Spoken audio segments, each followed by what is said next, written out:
el día de victoria. La palabra es el mapa de mi vida, brújula de mi destino, luz que alumbra mi camino, la llave que abre las puertas de salvación, sanidad, prosperidad y de fe para mi familia. Declaramos y creemos que seremos empoderados por la palabra de Dios.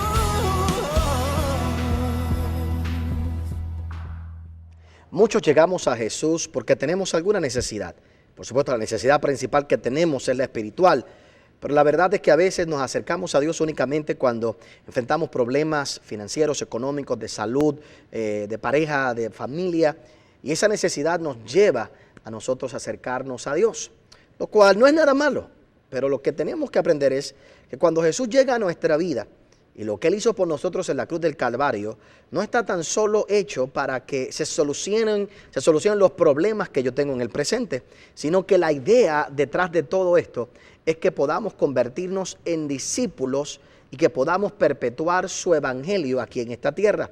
Así que aunque llegamos a Jesús esperando que Él supla mis necesidades, tenemos que saber que la intención de Él no es tan solo suplirlas, no es tan solo cambiarlas, sino que en su mente, en su corazón, lo que Él desea es continuar predicando este evangelio, promoviendo este evangelio a través de ti. Así que el evangelio no se trata de lo que Dios puede hacer únicamente por ti, sino de lo que eventualmente tú harás por el Señor y por su palabra.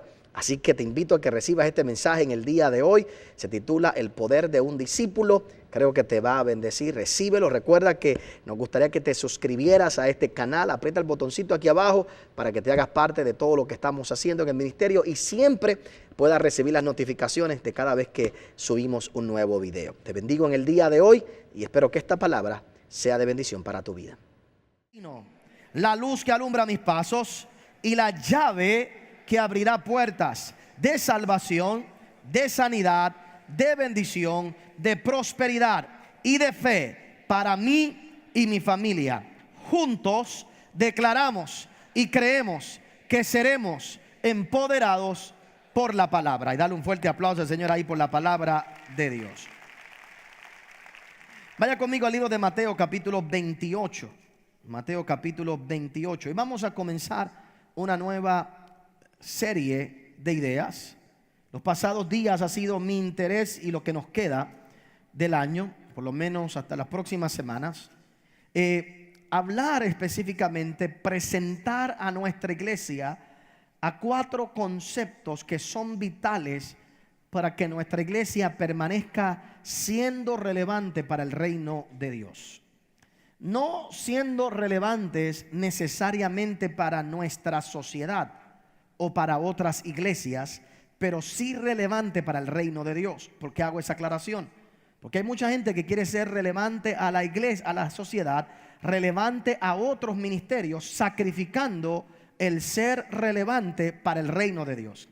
Si somos relevantes para el reino de Dios, entonces la sociedad será tocada, la sociedad será transformada, será cambiada.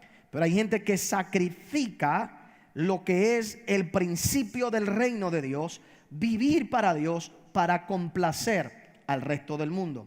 Y como iglesia tenemos una misión que cumplir. Y hay 4 palabras que yo he querido de alguna manera u otra inculcar en tu corazón. Número 1, poder. No podemos hacer nada si no tenemos poder. No podemos hacer nada si no estamos conscientes del poder que Dios ha puesto en nuestra vida. Número 2, evangelismo. Estuvimos hablando acerca del poder del evangelio y yo te fui muy claro por varias semanas que la meta era que tú pudieras entender 2 cosas. Número 1, valoraras lo que te transformó a ti, que fue el poder del evangelio, y que te dieras cuenta lo importante que es el que tú y yo salgamos y hablemos del evangelio a la gente.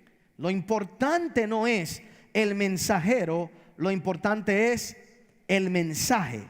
El evangelio de por sí, las buenas nuevas de Cristo de por sí, ellas tienen poder para despertar el corazón de una persona.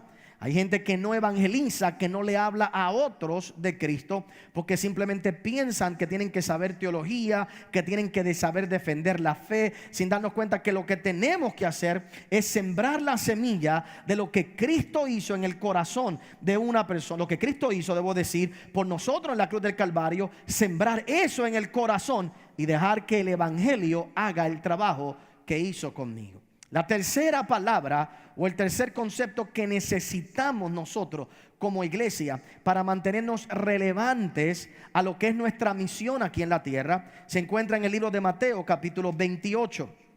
Mateo capítulo 28 en el verso 16 dice: pero los 11 discípulos se fueron a Galilea, al monte donde Jesús le había ordenado, y cuando le vieron le adoraron, pero algunos dudaban. Y Jesús se acercó y les habló diciendo: toda potestad me es dada en el cielo y en la tierra. Por tanto, id y haced ¿qué? Ir y haced ¿qué?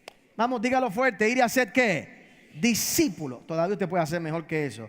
¿Y haced qué? Discípulos. La gente que me está viendo por televisión, hay mucha más gente aquí de las que hablaron, pero por lo menos, ¿okay? Haced discípulos. Una de nuestras misiones es hacer discípulos. Mira cómo dice: por tanto, id y haced discípulos a todas las naciones, bautizándolos en el nombre del Padre y del Hijo y del Espíritu Santo, enseñándoles que guarden todas las cosas que os he mandado. Y he aquí, yo estoy con vosotros todos los días hasta el fin del mundo. Amén. Una de las misiones más grandes que tú y yo como cristianos debemos hacer es hacer discípulos. Hacer discípulos. No es la tarea favorita de la iglesia y no es la tarea favorita de la mayoría de los ministerios en el día de hoy. Porque hacer discípulos es una tarea difícil. Es una tarea que cuesta trabajo, que no trae grande recompensa a nivel de reconocimiento. ¿A qué me refiero? La gente le encanta las multitudes. La gente le fascina las multitudes, ¿verdad? Y a los ministros les gustan las multitudes, pero detestan a las personas. Y las multitudes llegan a los lugares por muchas razones. Las multitudes llegan a los sitios por muchas razones. Es más, es bien curioso que cuando se habla de la alimentación de los panes, ¿verdad? De las 5,000 personas, cuando Cristo multiplicó los panes y los peces, dice la palabra del Señor, si usted busca más adelante en el libro de Juan, se va a dar cuenta que mucha gente llegó eventualmente buscando solo los panes y los peces.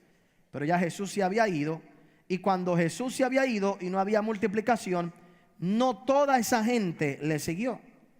Porque hay gente que llega a un lugar única y exclusivamente por lo que se le puede ofrecer, no necesariamente porque deseen ser transformados. Y nosotros como creyentes tenemos que saber que nuestra tarea más grande como miembros del cuerpo de Cristo, hermanos, es ver la transformación de aquellos que están en nuestro alrededor a ser discípulos del Maestro, a que su vida sea transformada para imitar y caminar y actuar como Jesús actuaba, para vivir bajo las enseñanzas de Jesús. El mayor placer que tú y yo podemos tener como creyentes debería ser ese. Y nosotros tenemos que entender que esa es nuestra misión. El problema de mucha gente en la iglesia es que toman la iglesia únicamente para su beneficio particular, para satisfacer algunas necesidades personales, pero no están realmente comprometidos con la misión de Jesús, de que nosotros hagamos discípulos a las naciones. Oiga, yo sé que esto es un poquito quizás árido al principio, pero usted va a entender el porqué dentro de un momento. Oiga bien. Cuando hablamos de hacer discípulos, ¿por qué? ¿Qué quiere decir ser un discípulo? Yo te voy a dar una definición primero sencilla, aunque vamos a profundizar, porque hay muchas más cosas poderosas dentro del ser discípulo que esta definición tan simple. Pero un discípulo no es otra cosa que alguien que sigue las enseñanzas de otra persona, o una persona que acepta la forma de vida que otra persona está enseñando. En estos momentos nosotros hablamos de la persona de Jesús. Así que un discípulo, hay mucha gente convertida, pero no todo el mundo convertido es discípulo. Hay mucha gente salva, pero no todo el mundo que es salvo necesariamente es un discípulo. Hay mucha gente que cree en Dios y cree en Jesús, pero aunque tú creas en Jesús, eso no te hace necesariamente un discípulo. Porque para ser un discípulo, tú tienes que aceptar dentro de ti sus enseñanzas, vivir bajo sus enseñanzas y modelar la vida de Jesús.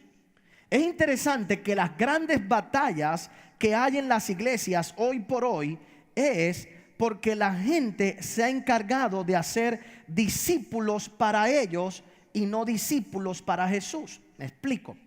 Usted se va a fijar que en el mismo Nuevo Testamento, la gente, los discípulos de Juan peleaban con los discípulos de Cristo. Porque estaban discípulos de Juan y los discípulos de Jesús. Y la gente comparaba, como hoy la gente compara los discípulos de Fuente de Agua Viva con los discípulos de otras iglesias. Si usted se fija, las batallas que hay allá afuera religiosamente es por los discípulos, por a quien yo sigo. Aquí, siga conmigo. Los discípulos de Juan criticaban a los discípulos de Cristo. Por ejemplo, en una ocasión dijeron: nosotros, igual que los fariseos, ayunamos. ¿Por qué tus discípulos no ayunan?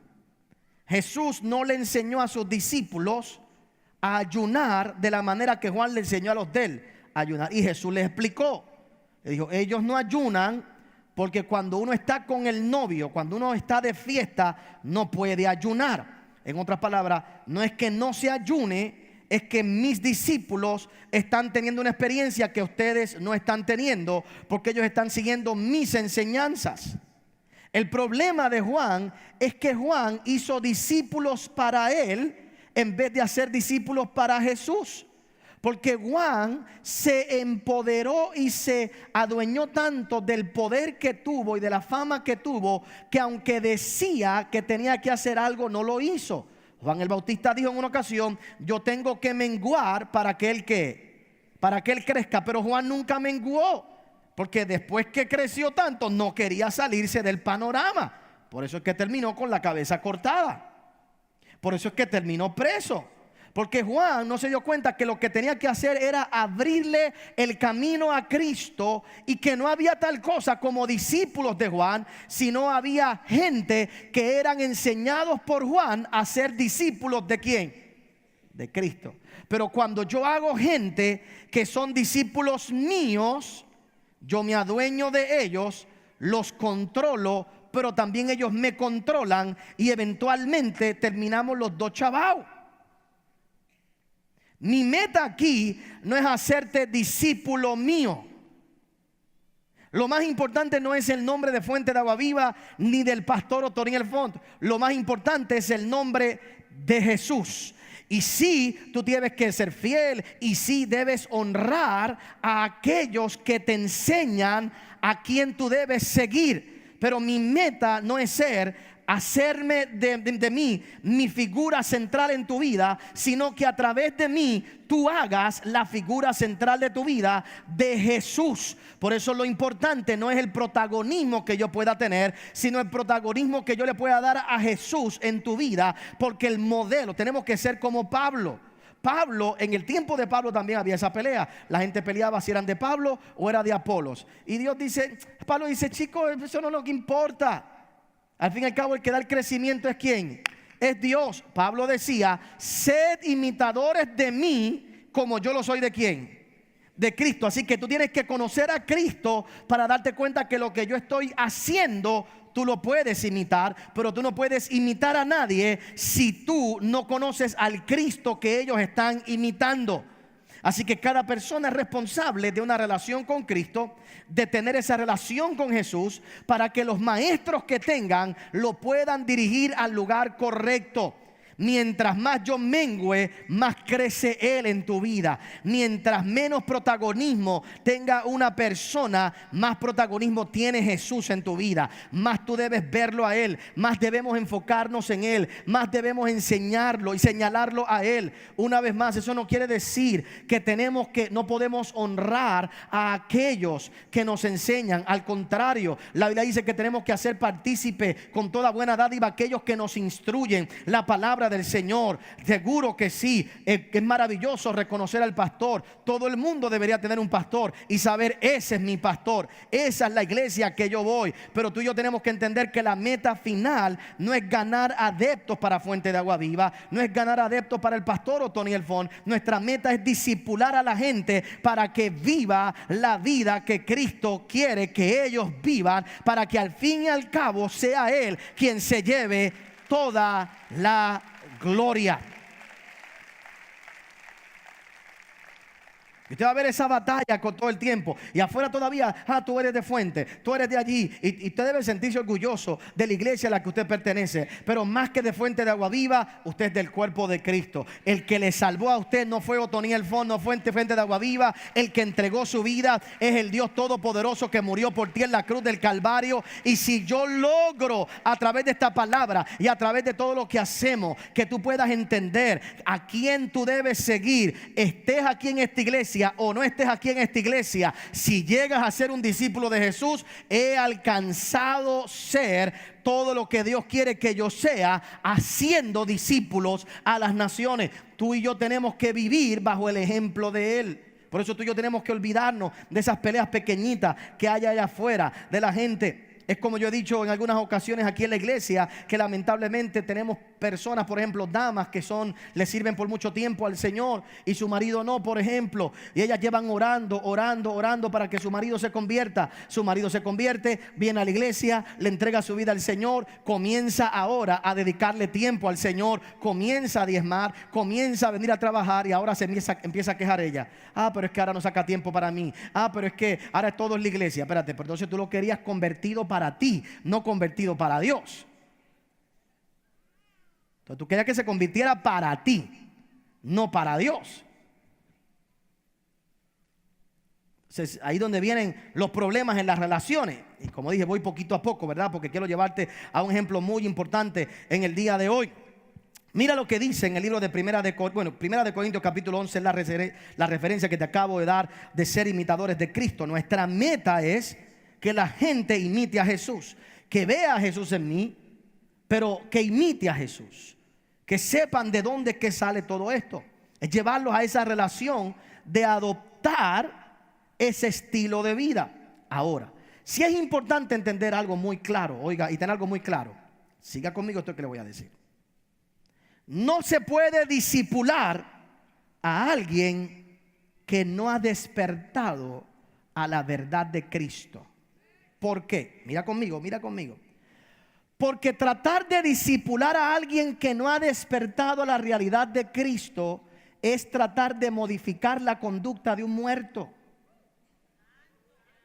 Entonces hay un montón de cristianos que tienen la conducta de cristianos, pero son muertos, porque sí por fuera actúan de una manera religiosa, pero por dentro están muertos. Entonces la iglesia ha cometido el error de hacer lo mismo que hace la sociedad. Tratar de cambiar la conducta de una persona pensando que si cambio la conducta de una persona por fuera, la he cambiado por dentro. Pero ¿cuántos de aquí tienen niños que recogen el cuarto a regañadiente, pero no es porque lo quieran recoger? Así que tú y yo podemos obligar a la gente a hacer cosas y que se comporten de una manera. Y es bien interesante, hermano, que Jesús lo último que hacía era cambiar la conducta. Primero despertaba el corazón y trabajaba con la conducta poco a poco. Pedro siguió siendo el mismo cabezón toda su vida, pero Dios lo usó. El mismo Pedro que empezó con Cristo fue el mismo que terminó. Pero la diferencia del Pedro que terminó, modificó ciertas cosas en su conducta, pero era un Pedro que estaba despierto a quien era Cristo. Lo más grande de Pedro no fue que arreglara su conducta. Fue cuando Cristo le preguntó: ¿quién dicen ustedes que yo soy? Y Pedro dijo: tú eres el Hijo de Dios, tú eres el Cristo, el Hijo del Dios viviente. Ese hombre estaba despierto. Ese hombre se puede discipular. Pero aquel que está muerto es tratar de obligarlo a que cambie su conducta, y lo puedo lograr por un tiempo, pero no lo voy a lograr por mucho tiempo. Hay un montón de gente que se han convertido, pasan al frente, le entregan su vida al Señor por miedo, pero cuando el miedo se va, vuelven a hacer lo mismo. Hay gente que viene al frente por culpa, pero cuando la culpa se va, vuelves a hacer lo mismo. Pero aquellos que han estado despiertos, aquellos que despertaron a la realidad de lo que Cristo es en su vida, aquellos que despertaron, por eso es que no podemos tú y yo pensar que podemos convencer a la gente. Esto no se trata de persuadir a personas, se trata de que cuando predicamos el evangelio, dejamos que el evangelio haga la obra, que ellos despierten a la realidad de Cristo, y luego de que despierten tenemos que tomar el tiempo para discipularlos en eso que ellos han despertado. Ahora que tu vida está despierta a algo nuevo, ahora que ves otras posibilidades, ahora que te das cuenta lo que Él ha hecho por ti, ahora que te das cuenta lo que Él ha realizado en tu vida puede cambiar. Mira lo que dice el libro de Hechos, capítulo 26, para darte una demostración específicamente de esto. Esto es Pablo en un momento dado. Hechos 26, Pablo está siendo enfrentado en la cárcel, y fíjate lo que dice en el verso 24. Diciendo estas cosas en su defensa, Festo a gran voz dijo: estás loco, Pablo, las muchas letras te vuelven loco. Pablo se está defendiendo. Pablo está hablando del evangelio y se está defendiendo, y el que está allí le dice: tú estás loco. Dice: mas él dijo: no estoy loco, excelentísimo Festo, sino que hablo palabras de verdad y de cordura, pues el rey sabe estas cosas, delante de quien también hablo con toda confianza, porque no pienso que ignora nada de esto, pues no se ha hecho esto en algún rincón. ¿Crees hoy, rey Agripa, a los profetas? Yo sé que crees. Entonces Agripa dijo a Pablo: por poco me persuades para hacer ¿qué? Pablo, por poco me persuades para ser cristiano. Pero una cosa es ser persuadido, una cosa es tú tratar de con tus palabras trabajar con la mente de una persona para persuadirlo de algo, y otra cosa es que despierte. Y después que despierta a la realidad de Cristo, esa persona no vuelve a ser la misma. Pablo no fue persuadido, Pablo despertó. Pablo era igual que Agripa y perseguía a los cristianos, pero un día tuvo un encuentro con Cristo. Y fíjate qué cosa interesante: se encuentra con Cristo, despierta que estaba peleando con Cristo. Y déjame decirte que todos los que estamos aquí despertamos cuando nos damos cuenta que siempre hemos estado peleando contra Dios. Es cuando tú te das cuenta que toda tu vida lo que has estado haciendo, peleando contra Dios, que tú despiertas que debes estar a favor de Dios. Porque lo que hacías en el mundo, todo era por rebeldía a lo que Dios quiere que tú seas, y ahora despiertas a que tienes que hacer lo que Dios quiere que tú hagas, y te das cuenta que siempre estuviste peleando con Dios. No fue que tú hiciste eso por chavar a tu papá, a tu mamá. Tú estabas peleando con el Dios que te llamó y que te dio vida. No fue que tú hiciste eso, no, tú lo hiciste y estabas peleando con Dios. Cuando Pablo despertó, su vida cambió. Gracias por haber acompañado al pastor Otoniel Font. Si este mensaje ha sido de bendición a tu vida, puedes obtenerlo llamando al número que aparece en pantalla. También puedes hacerlo accediendo a nuestra página en internet www.otonielfont.com. Te esperamos en la próxima edición del pastor Otoniel Font.